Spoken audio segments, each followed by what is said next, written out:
tribal chairman at the Winnemucca Indian Colony was found stabbed to death outside the colony offices.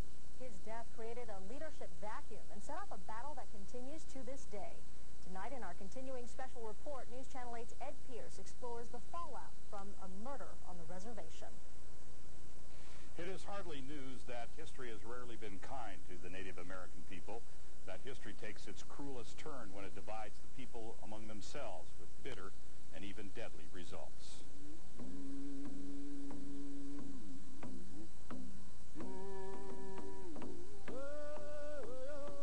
The Western Shoshone roamed the Great Basin for hundreds, perhaps thousands of years. Making a home in a harsh land, they relied on the guidance of the Great Spirit, invoked in song, and on each other, and on the leadership of their elders. Today, it can be much the same. While the Federal Bureau of Indian Affairs has stewardship over tribes like the Shoshone, each colony or reservation is self-governing with its own constitution and enrolled membership electing a tribal chairman and council. These people are meeting as the tribal council of the Winnemucca Indian Colony, but they're meeting in Reno, effectively in exile. 162 miles away in Winnemucca, another tribal council sits, and neither is recognized as legitimate by the Federal Bureau of Indian Affairs. How did this happen? It begins nearly 6 years ago with a question of blood and a brutal murder. Blood means everything in these communities. To be a member, one must be at least 1/4 Indian and a descendant of the colony's original families. February 2000 found the tribal council at the Winnemucca Indian Colony confronting just that issue.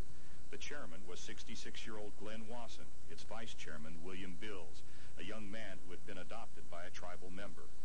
Wasson suspected Bills was writing unauthorized checks on the tribe's accounts. He also discovered an important fact about Bills' background. His birth certificate showed he was 100% Filipino, ineligible for tribal membership. Wasson said he would move to have Bills removed from the council and the tribe at the next meeting. 10 days later, Glenn Wasson was dead. His body found on the sidewalk in front of the tribal offices. He had been stabbed 13 times. Nearly 6 years later, the investigation into his murder is stalled. With Wasson's murder still unsolved, things have never been the same here at the Winnemucca Indian Colony. Immediately, Bills moved to fill the vacuum left by Wasson's death. He brought with him Alan Ambler.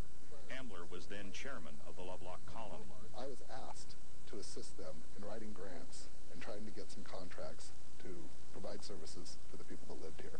Bills put Ambler under contract to run the colony's only source of income, the Winnemucca Smoke Shop.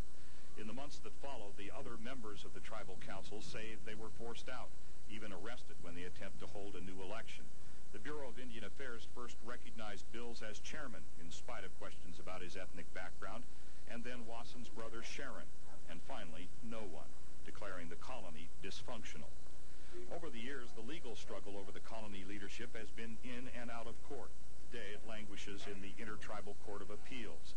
A new tribal council sits in Winnemucca, the old council meets in exile, and Ambler continues to run the smoke shop, to the dismay of those who represent the exiled council. We're coming on $2 million in net profit that has been stolen under the nose of the BIA, with the BIA complicity since that assassination. That's what's happened. Ambler's one-time ally, William Bills, is facing charges in California. Neither he nor his attorney would give an interview, but we did obtain a statement in which he accuses Ambler of violating his contract to run the smoke shop and seizing authority in Winnemucca, saying Ambler has done this before on other reservations. These are just accusations. They're false accusations. I mean, you said you've done the research. I've never been charged. I've never been arrested. Ambler says money from the smoke shop is going into tribal accounts to be used for social services when and if the BIA recognizes some authority there. Bank records show thousands of dollars transferred to a corporation owned by Ambler. Ambler, who has had a long career as a consultant, says these transfers are payment under his contract. One might expect the Bureau of Indian Affairs to help settle the matter with some oversight, but they say they can't. Bob Hunter, the director of the Western Indian Agency, first agreed to, then canceled an interview. He did tell us over the phone, though, the BIA has no business monitoring the funds from the smoke shop. As for the leadership dispute, he referred us to the agency's answering brief in a lawsuit brought by the exiled council, which argues the BIA can't step in until it's exhausted all legal courses in tribal court. As the legal fight drags on, there's general agreement the current situation benefits no one. It isn't good for anybody because the people suffer and there's services that should be provided for housing, health, social services that's available that they just have never had the opportunity to enjoy. It's basically a rogue reservation. 320 acres of America, which is the Winnemucca colony, there's no law there at all. The BIA not recognizing a problem like that's what makes the problem itself.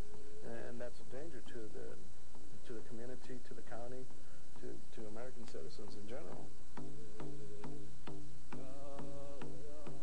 There is one last bizarre turn to this story. It directly concerns the Winnemucca Indian Colony, but it takes place one state and 275 miles away with a casino proposal and charges of financial fraud against one of the major players in our story. That story tomorrow night.